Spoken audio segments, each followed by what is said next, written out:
back, I happened to be with a friend in a shopping mall. He had come there with his wife to purchase a bag as in a briefcase. The bag was a gift for his son who had recently started working.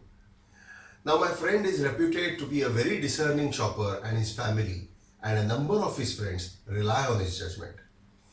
In the very first shop we entered, his eyes zeroed in on one bag.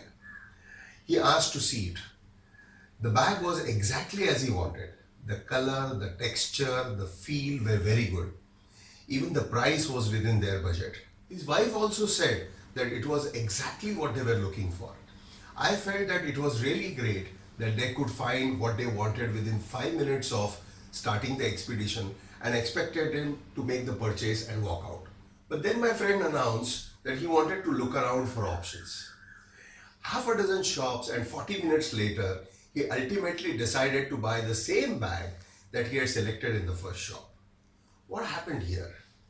The moment he laid his eyes on the bag, my friend knew that he had found what he wanted. But his cautious side made him think that he cannot rest easy unless it's proved that this is really the right option.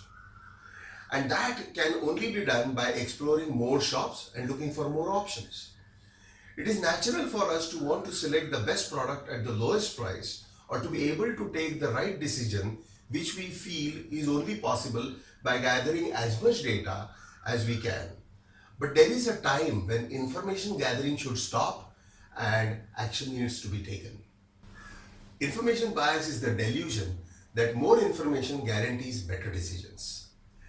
We see this play even in corporate environments where a new project is researched threadbare, and when the time comes to execute, more information is sought, and ultimately it becomes a case of paralysis due to too much analysis. Do-it-yourself investors are many a times victims of the information bias. Because they like to take their own decisions, they do not consult professional financial advisors, or even if they do, they still go about doing their own research. Their research consists of going through personal finance portals to look for the best schemes, solicit opinions from friends and associates, listen to the media experts, and in the process get thoroughly confused. Ultimately, they end up either taking no action or taking some ad hoc action which hardly serves their best interest. So how do you overcome this bias?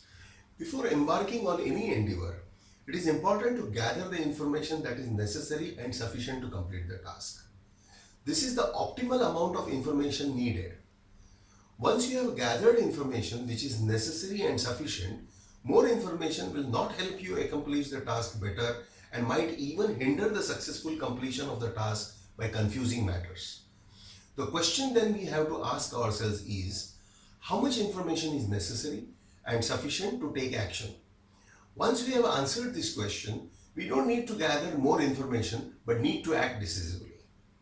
I'm Yogin Sabnis and you are watching the VSK YouTube channel. Do subscribe for more updates.